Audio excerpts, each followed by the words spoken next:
नमस्कार, न्यूज़ 18 के social media platform पर आप सभी का बहुत स्वागत है। हम बात करेंगे एक बेहद अहम खबर की जो इस वक्त सुर्खियों में है और हर तरफ से चर्चा बटोर रही है। साल 2019 में केंद्र सरकार द्वारा अनुच्छेद 370 हटाए जाने के फैसले ने देश भर में राजनीतिक भूचाल ला दिया था। जम्मू कश्मीर की विशेष संवैधानिक स्थिति समाप्त होने के साथ साथ वहां की राजनीति में एक ऐतिहासिक मोड़ भी आ गया। इस फैसले का नेशनल कॉन्फ्रेंस के वरिष्ठ नेता और जम्मू कश्मीर के पूर्व मुख्यमंत्री डॉक्टर फारूक अब्दुल्ला ने तत्कालीन समय में कड़ा विरोध किया था और इसे एक बड़ा धोखा कहा था। लेकिन अब भारत की खुफिया एजेंसी रॉ के पूर्व प्रमुख एएस दुलत की नई किताब the chief minister and the spy में एक ऐसा पक्ष सामने आया है जो डॉक्टर फारूक अब्दुल्ला की सार्वजनिक छवि से बिल्कुल अलग और चौंकाने वाला है। दरअसल दुलत के अनुसार फारूक अब्दुल्ला ने निजी बातचीत में अनुच्छेद 370 हटाने को लेकर इतना विरोध नहीं जताया था जितना सार्वजनिक रूप से किया। उन्होंने कथित रूप से दुलत से कहा कि हम इस प्रस्ताव को पास कराने में मदद करते, हमें विश्वास में क्यों नहीं लिया गया। ये कथन दर्शाता है कि सार्वजनिक मंच पर विरोध करने वाले डॉक्टर फारूक अब्दुल्ला दरअसल निजी तौर पर इस बदलाव को पूरी तरह से नकार नहीं रहे थे। इससे ये स्पष्ट होता है कि कश्मीर की राजनीति केवल भावनाओं या सिद्धांतों से नहीं बल्कि गहरी रणनीति और व्यवहारिक सोच से भी संचालित होती रही है। दुलत की किताब में ये भी उल्लेख है कि अनुच्छेद 370 हटाए जाने से कुछ दिन पहले डॉक्टर फारूक अब्दुल्ला और उनके बेटे उमर अब्दुल्ला ने प्रधानमंत्री नरेंद्र मोदी से मुलाकात की थी। परंतु उस बैठक में क्या चर्चा हुई, इसका आज तक कोई स्पष्ट ब्यौरा सामने नहीं आया है। जब अनुच्छेद 370 हटाया गया तब फारूक अब्दुल्ला को 7 महीने तक नजरबंद भी रखा गया था। इस दौरान केंद्र सरकार ने उनके रुख को परोक्ष रूप से समझने की कोशिश की और उन्हें नई वास्तविकता स्वीकार करने के लिए राजी करने का प्रयास भी किया गया। दुलत की किताब में केवल फारूक अब्दुल्ला की भूमिका की पड़ताल नहीं है, बल्कि इस किताब में ये भी दर्शाया गया है और ये भी बताया गया है कि दिल्ली और कश्मीर के रिश्ते कितने उलझे हुए और पेचीदा रहे हैं। दुलत की किताब में एक और इंदिरा गांधी द्वारा 1984 में अब्दुल्ला की सरकार को बर्खास्त किए जाने को धोखा कहा गया है, तो वहीं दूसरी ओर अटल बिहारी वाजपेयी की कश्मीर नीति और अब्दुल्ला परिवार से उनका रिश्ता भी सामने आता है। वाजपेयी ने उमर अब्दुल्ला को आगे लाकर उन्हें विदेश राज्य का मंत्री बनाया, विदेश दौरों पर साथ ले गए और कश्मीर का नया चेहरा बनाने की कोशिश की। इस बीच नेशनल कॉन्फ्रेंस सदर डॉक्टर फारूक अब्दुल्ला को उपराष्ट्रपति पद का वायदा भी किया गया, जिसे दुलत खुद एक चारा बताते हैं। फारूक अब्दुल्ला ने इसे राष्ट्रपति बनने की सीढ़ी समझा, लेकिन वो अवसर कभी आया ही नहीं। दुलत की किताब हमें ये याद दिलाती है कि कश्मीर को केवल नीतियों से नहीं, रिश्तों और भरोसे से भी समझना होगा, वरना हर अगला कदम पिछले जख्म को और गहरा कर देगा। नेशनल कॉन्फ्रेंस के मुख्य प्रवक्ता और विधायक तनवीर सादिक ने हालांकि इस पर प्रतिक्रिया दी है।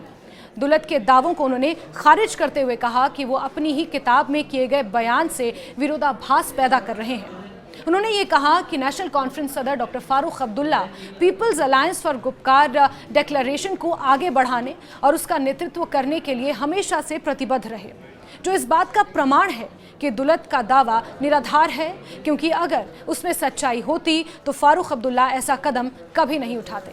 तनवीर सादिक ने दुलत के बयान को महज कल्पना बताते हुए आरोप लगाया कि लेखक सिर्फ प्रासंगिक बने रहना चाहता है और अपनी किताब को सनसनीखेज बनाने की कोशिश कर रहा है।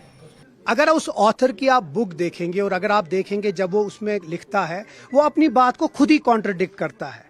वो अगर आप आगे देखेंगे, वो लिखता है कि 7 महीने गवर्नमेंट ऑफ इंडिया गौज कर रही थी फारूक अब्दुल्ला साहब का सेंस क्या होगा जब वो जेल में हिरासत में थे, जब वो गुपकार पे बंद थे।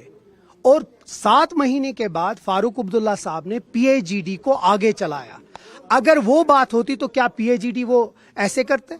तो फिर पीएजीडी बनती नहीं। और पीएजीडी को किसने तोड़ा? हमने नहीं तोड़ा, उन लोगों ने तोड़ा जो हमारे पीएजीडी से बाहर थे। तो ये मुझे लगता है एक फिगमेंट ऑफ इमेजिनेशन। और जो ये ऑथर हैं, अगर आप उनकी बात पे भरोसा करते हैं तो आप देखिए पीडीपी के जो पेट्रन है उसके बारे में जो अल्फाज उसने इस्तेमाल किए, शायद बहुत शाइस्ता अल्फाज है।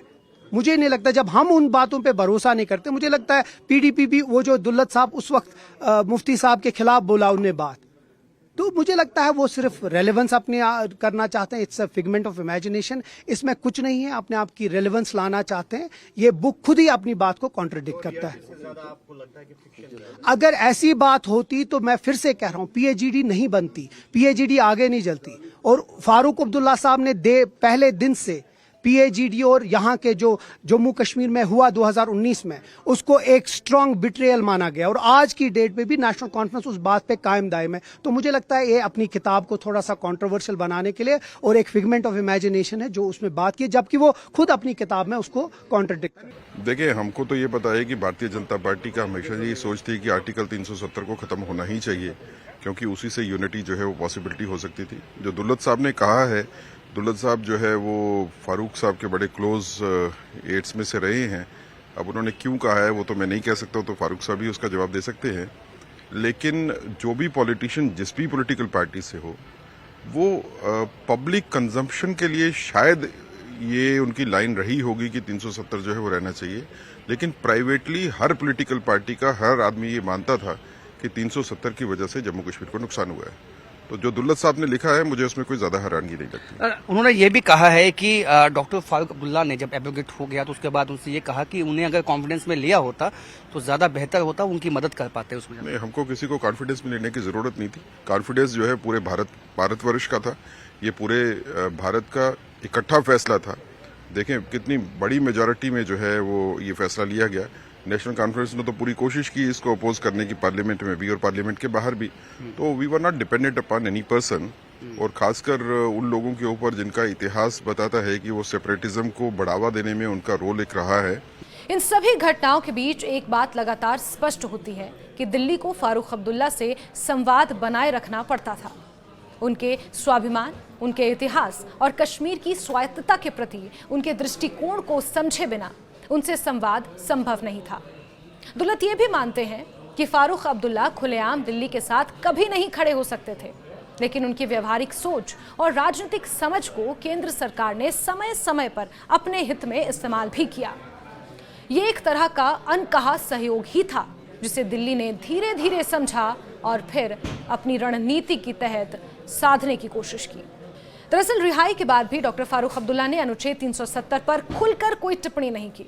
उन्होंने दुल्लत से कहा कि जो भी कहूंगा संसद में कहूंगा, परंतु उन्होंने पर्दे के पीछे रहकर People's Alliance for Gupkar Declaration का निर्माण कर डाला, जिसमें महबूबा मुफ्ती जैसी पूर्व विरोधी नेताओं को साथ लाकर जम्मू कश्मीर की स्वायत्तता और राज्य का दर्जा बहाल करने की मांग की गई। ये आंदोलन आज भी जारी है। दुल्लत की किताब एक और गहरी बात को उजागर करती है कि कश्मीर का संघर्ष केवल विचारधाराओं का टकराव ही नहीं, बल्कि ये टूटी हुई भरोसे की कहानियों, अधूरे संवादों और छूटे हुए अवसरों की दास्तान भी है। कई बार नेता अपने सिद्धांतों के कारण आगे नहीं बढ़ पाए और कई बार उन्होंने इतनी समझदारी दिखाई कि उनकी छवि ही बदल गई। लेकिन हर बार, हर फैसले, हर मोड़ ने दिल्ली और श्रीनगर के बीच की दूरी को थोड़ा और बढ़ा दिया। किताब में एक जगह डॉक्टर फारूक अब्दुल्ला का एक मार्मिक और तीखा संवाद भी आता है, जो इस पूरी कहानी का सार कहता है। दिल्ली के लोग सोचते हैं कि वो शतरंज खेल रहे हैं, लेकिन ये ऐसा खेल है जिसमें प्यादों को भी सब याद रहता है।